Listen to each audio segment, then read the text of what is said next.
तो आज हम एक बहुत बहुत ही दिलचस्प दस्तावेज पर बात करने वाले हैं। ये एक आध्यात्मिक प्रवचन है जो आत्मा, समय, कर्म इन सब सिद्धांतों की बात करता है। और इसका जो मुख्य संदेश है वो है आत्मा को सतो प्रधान यानी पूरी तरह से पवित्र कैसे बनाया जाए। आज हम इसी की परतों को खोलकर देखेंगे कि इसका असल मतलब क्या है। और इसमें जो सबसे आकर्षक बात है वो ये कि ये सिर्फ एक दार्शनिक विचार नहीं है।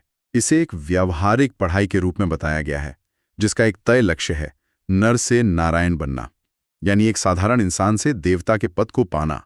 तो आज हम यही समझने की कोशिश करेंगे कि इस लक्ष्य तक पहुंचने का रास्ता क्या है और इसमें चुनौतियां क्या क्या हैं। ठीक है, तो चलिए इसे समझते हैं। सबसे पहला और बुनियादी विचार है आत्म अभिमानी होना। स्रोत में इस बात पर बहुत जोर है कि हम ये शरीर नहीं हैं, बल्कि एक आत्मा है। शरीर तो बस एक साधन है ना? एक गाड़ी की तरह जिसे आत्मा चला रही है। ये अवधारणा तो कई आध्यात्मिक परंपराओं में मिलती है, पर यहाँ इसे कैसे अलग तरह से पेश किया गया है। यहां पर जो बात इसे अलग करती है वो है आत्मा के स्वरूप का वर्णन। उसे एक बहुत छोटा, लगभग अणु जैसा रॉकेट बताया गया है जो विचार की गति से भी तेज है। ये एक शरीर छोड़कर दूसरा पलक झपकते ही ले लेती है। पर जो बात वाकई सोचने पर मजबूर करती है वो ये है। कौन सी बात? वो ये कि उस छोटी सी ज्योति बिंदु जैसी आत्मा में 84 जन्मों का पूरा पार्ट, पूरी कहानी पहले से ही रिकॉर्डेड है। एक मिनट, ये बात मुझे थोड़ी उलझा रही है। अगर सब कुछ मतलब 84 जन्मों का पूरा पार्ट पहले से ही रिकॉर्डेड है, तो फिर पुरुषार्थ या मेहनत करने की जगह कहाँ बची? ये तो फिर वही नियति और स्वतंत्र इच्छा वाली पुरानी बहस हो गई। क्या स्रोत इस पर कोई रोशनी डालता है कि अगर स्क्रिप्ट पहले से लिखी है तो एक्टर के हाथ में क्या है? बहुत अच्छा सवाल है और ये इस ज्ञान की सबसे गहरी परतों में से एक है। देखिए, स्रोत ये नहीं कहता कि आप एक कठपुतली हैं। वो कहता है कि पार्ट रिकॉर्डेड है, लेकिन उस पार्ट को कैसे निभाना है, किस चेतना के साथ निभाना है, ये आत्मा के हाथ में है। चेतना ही पुरुषार्थ का क्षेत्र है। अच्छा। जैसे एक एक्टर को पता होता है कि उसके किरदार का अंत क्या होगा, लेकिन वो हर सीन में अपना अभिनय पूरी शिद्दत से करता है। यहां पुरुषार्थ है अपनी चेतना को बदलना, देहाभिमान से आत्माभिमानी स्थिति में टिकना। पाठ वही रहेगा, पर उसे निभाने का अनुभव और उस पाठ से बनने वाले कर्मों का प्रभाव वो बदल जाएगा। अच्छा, तो मतलब स्क्रिप्ट तो है, लेकिन हम अपने अभिनय से ये तय कर सकते हैं कि हम उस कहानी के नायक हैं या खलनायक, या शायद ये कि हम उस कहानी से कुछ सीख रहे हैं या नहीं। इसी से जुड़ा है याद की यात्रा का सिद्धांत। सही कहा मैंने? बिल्कुल, यहीं पर याद की यात्रा का सिद्धांत आता है। ये कोई भौतिक यात्रा नहीं है, बल्कि चेतना की यात्रा है। स्रोत कहता है कि आत्मा पर जन्म जन्मांतर से जो कर्मों की मैल चढ़ी है, उससे पवित्र बनाने का सिर्फ एक ही तरीका है, और वो है पिता यानी परमात्मा को याद करना।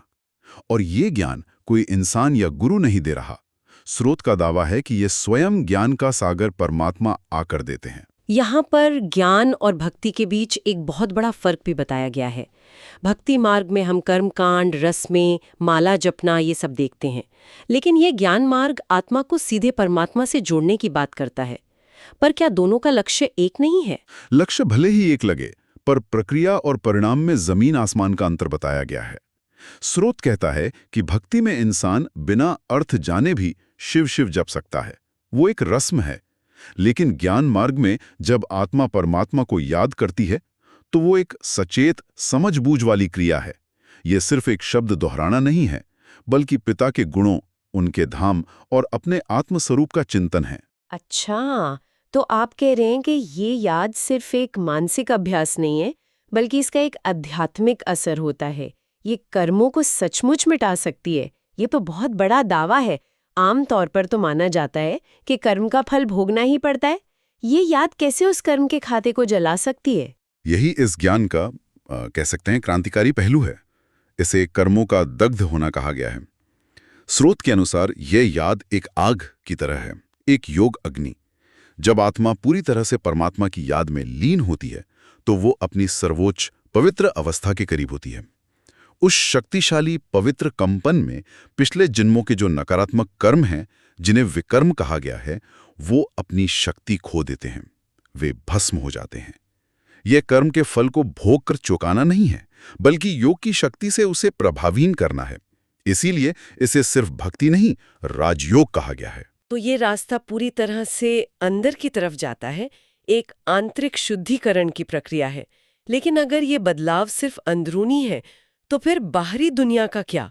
क्योंकि स्रोत में तो एक पुरानी दुनिया और नई दुनिया की भी बात की गई है।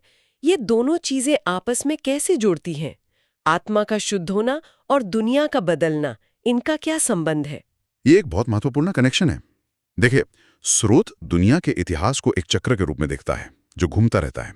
इसकी शुरुआत होती है सतयुग से, जो नई, पावन और सुखी दुनिया है। स्रोत के अनुसार लक्ष्मी नारायण उसी नई दुनिया के मालिक थे।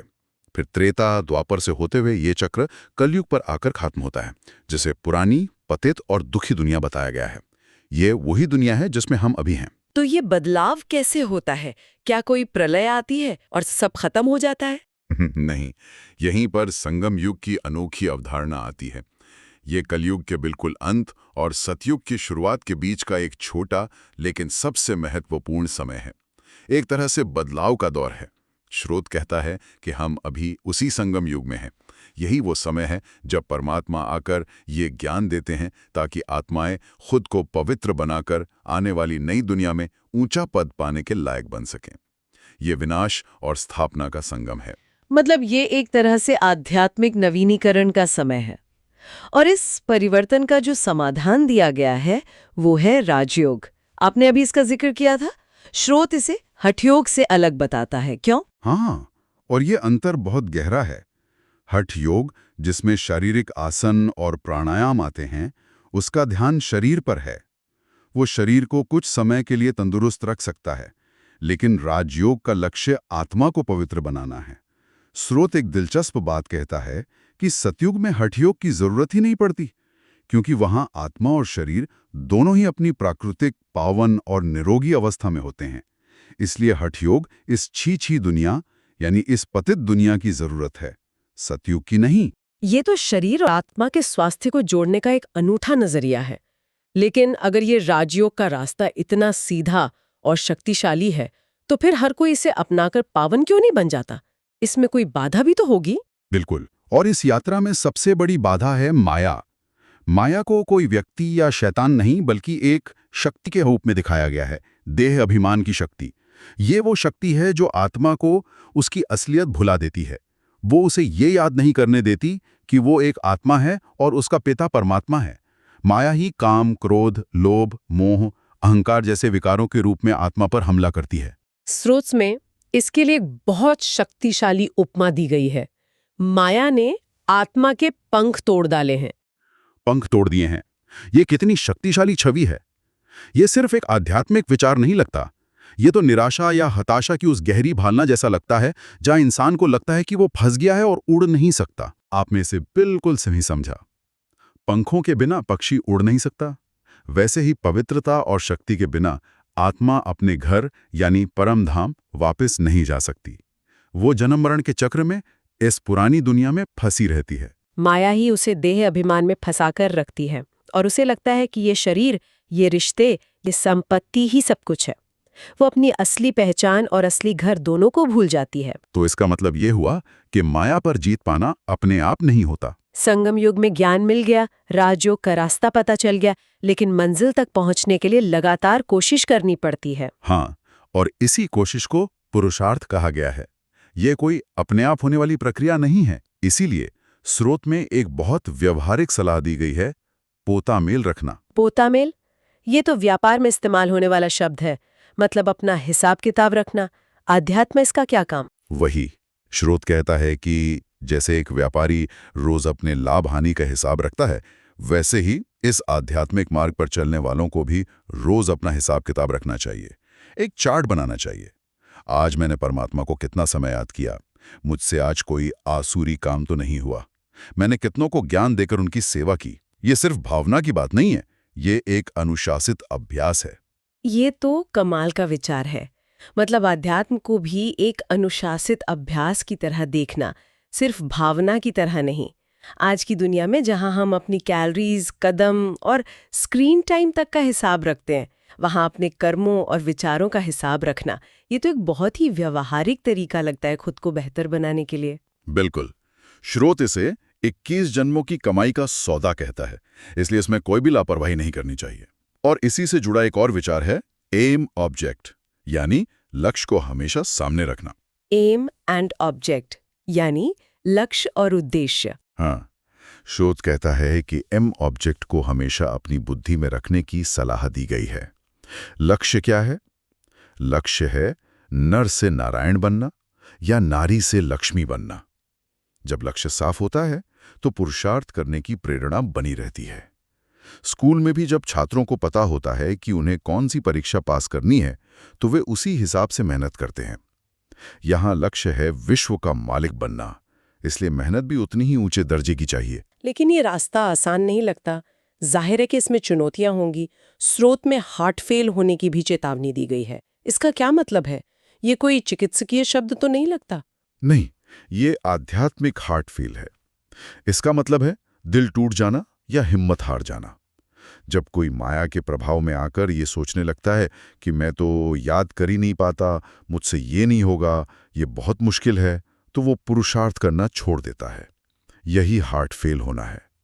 स्रोत कहता है कि मंजिल बहुत ऊंची है, इसलिए बहुत सावधान रहने की जरूरत है। और अगर कोई हार्ट फेल हो जाए या पुरुषार्थ में कमी कर दे तो उसका नतीजा क्या होता है?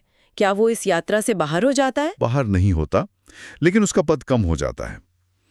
यह एक तरह की योग्यता सूची जैसा है। जो जितनी मेहनत करेगा उसे नई दुनिया में उतना ऊंचा पद मिलेगा। अगर याद करने का पुरुषार्थ नहीं करते तो नतीजा क्या होगा? प्रजा में चले जाएंगे, राजा नहीं बन पाएंगे। जो अच्छी तरह पढ़ते हैं वे राजा रानी बनते हैं, जो कम पढ़ते हैं वे उनके सेवक या प्रजा बन जाते हैं। हर कोई अपनी मेहनत से अपना भविष्य का पद तय करता है। तो ये पूरी तरह से व्यक्तिगत प्रयास और जिम्मेदारी पर आधारित है, कोई सीधा रास्ता नहीं है। और खुद को परखने के लिए सेवा का भी एक पैमाना बताया गया है। हाँ, सेवा को पुरुषार्थ का एक जरूरी अंग माना गया है। व्यक्ति को खुद से पूछना चाहिए कि मैंने कितनों को रास्ता बताया है, मैं कितने अंधों की लाठी बना हूं। यहां अंधे का मतलब है वे लोग जिन्हें आत्मा और परमात्मा का ज्ञान नहीं है, जो अज्ञान के अंधकार में हैं। सेवा न करने का मतलब भी है कि पद में कमी आएगी। ये सिर्फ अपने कल्याण की बात नहीं है, बल्कि दूसरों का कल्याण करने की भी जिम्मेदारी है। जो ज्ञान मिला है उसे बांटना भी है। तो अगर हम इस सबको एक साथ देखें तो ये एक ऐसी आध्यात्मिक यात्रा का नक्शा पेश करता है जिसका एक स्पष्ट शुरुआती बिंदु है। हम सब पतित देह अभिमानी आत्माएं हैं। एक स्पष्ट मंजिल है सतयुग में देवता पद पाना, और एक स्पष्ट मार्ग है पिता यानी परमात्मा को याद करना और इस ज्ञान को जीवन में धारण करना। बिल्कुल, और इसमें व्यक्तिगत जिम्मेदारी पर बहुत जोर है। ये सिर्फ मानने की बात नहीं है, बल्कि समझने, अभ्यास करने और पोता मेल रखकर लगातार खुद को जांचने की प्रक्रिया है। ये ज्ञान, कर्म और योग का एक मिला-जुला रास्ता दिखाता है, जिसमें अंतिम लक्ष्य आत्मा की सर्वोच्च पवित्र अवस्था यानी सतोप्रधान अवस्था को पाना है। हर कदम पर पुरुषार्थ और सावधानी की बात कही गई है। एक बात और जो मुझे महत्वपूर्ण लगी वो ये कि ये कोई लड़ाई झगड़े का रास्ता नहीं है। स्रोत इस आम धारणा को भी खारिज करता है कि देवताओं और असुरों में कोई शारीरिक लड़ाई हुई थी। ये परिवर्तन ज्ञान और योग से होता है, हिंसा से नहीं। ये एक आंतरिक परिवर्तन है जो बाहरी दुनिया में बदलाव लाता है। सही बात है, यानी बदलाव बाहर से नहीं, अंदर से शुरू होता है। जब आत्माएं पवित्र बनती हैं तो दुनिया भी पवित्र बन जाती है। पुरानी दुनिया का विनाश और नई दुनिया की स्थापना, ये सब उसी आध्यात्मिक ऊर्जा के परिवर्तन का नतीजा है, जैसा इस स्रोत में बताया गया है। ये विश्व परिवर्तन का एक बहुत ही शांत और शक्तिशाली तरीका है। चलते चलते एक विचार। स्रोत कहता है कि आत्मा एक छोटा सा रॉकेट है जिसमें 84 जन्मों का पाठ रिकॉर्डेड है। क्या ये संभव है कि हमारी चेतना में ही हमारे अतीत और भविष्य का पूरा खाका मौजूद हो और उसे बदलने की चाबी बाहर के किसी कर्मकांड में नहीं, बल्कि उस छोटी सी ज्योति के भीतर के ज्ञान को जगाकर, अपनी चेतना को बदलकर उस रिकॉर्डेड पाठ को एक ऊंचे दर्जे पर निभाने में ही छिपी हो? मान द्वारा निरंतर अपनी स्थिति को ऊंचा बनाने की प्रेरणा सब कुछ आज बाबा ने हमें दिया है। अगर आज की मुरली से आपको कोई विशेष प्रेरणा या स्वमान का अनुभव मिला हो तो उसे अपने जीवन में धारण करें और दूसरों को भी प्रेरित करें। अपने विचार या अनुभव कमेंट में साझा करें ताकि अन्य आत्माओं को भी शक्ति मिले। याद रखें, हर शुभ संकल्प ही विश्व कल्याण की सेवा है। ओम शांति। ओम शांति।